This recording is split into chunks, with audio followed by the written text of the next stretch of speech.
There is a steady stream of cars on Donation Day here in Acton. Less steady than pre-COVID, but not for lack of interest. So this morning we're accepting donations from people in the area that have spare furniture, or linens, kitchen items, things like that. Actually, we have a lot of common donors that come in, a couple times a year at least, if not more often. Such as this Girl Scout leader. We saw an article in our local paper that they were needing these kitchen sets. They asked for them in plastic bags, but we thought the boxes would be much nicer and useful for them later. All items to help people in need get a fresh start in a new home. This is Household Goods, an organization that began 30 years ago in Barbara and Ira Smith's carport. Today, it occupies a 20,000 square foot showroom packed with enough stuff to fully furnish an average 2,700 homes a year.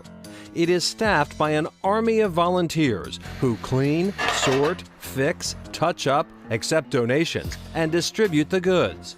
Sharon Martins is executive director. Generous people who have items that they no longer need can bring their household items here, and then we give it to people in need. They're all referred from various social service agencies throughout Massachusetts. People who are leaving domestic violence situations, people who are moving out of homeless shelters or transitional housing, people who left Puerto Rico because of the hurricane. We're still getting referrals for them. Boxes of dishes.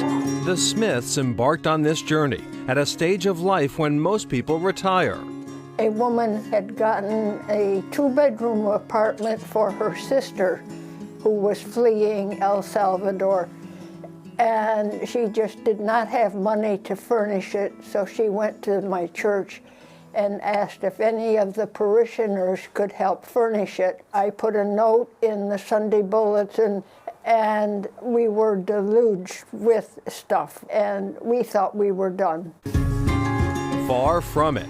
That one good deed took on a life of its own. I would come home from the grocery store, and there'd be a box spring and mattress and bed frame in our carport.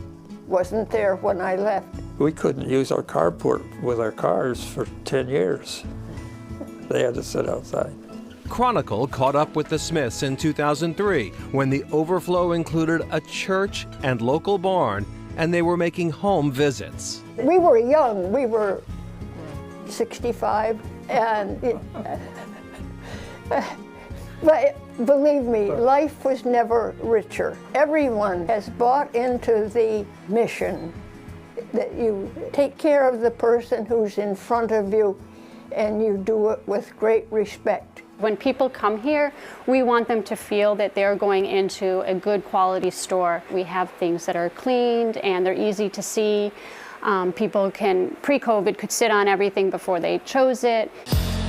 For now, clients remain outside, and a volunteer shops with them via a Zoom call. What is it that you think you might be interested in getting first? Do you need a couch or easy chairs?